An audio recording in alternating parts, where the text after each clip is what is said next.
My name is Ian Walsh, and this is the Moment Money Matters with Hard Money Bankers, joined for day two with Dan Zitofsky, bringing us a lot of good information.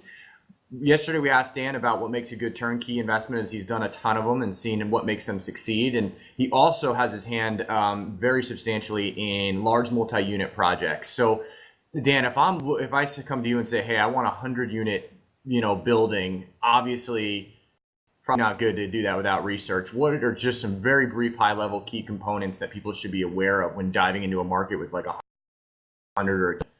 Okay, great. That's a good question. And you mentioned 100 unit. 100 unit makes a big difference from 200 unit. My midpoint, it really is the 150 units and up. Reason being, if 150 units and up, it makes sense for scalability to also bring in your own team. You don't have to hire an outside property manager. So the most important thing, besides being in an emerging market, a growth market, where there's a need for rentals in that market, is to have a value. I look for a value play, so a value add.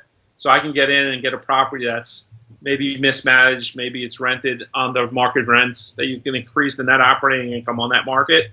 But you want to make sure that you're in an area where, once again, you have a team in place. So your property manager is accustomed to managing properties and rentals in that market.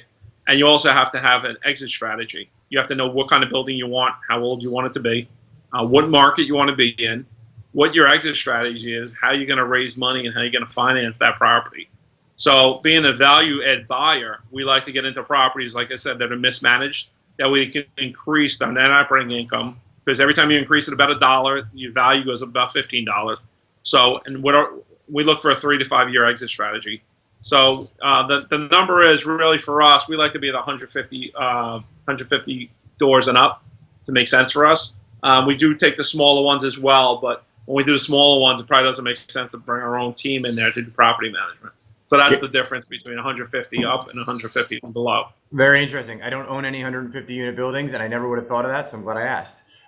So Ian Walsh, Hard Money Bankers. You guys know where to find me on Facebook, and Dan Zitofsky as well on Facebook. And we'll jump into another good question for Dan for day three.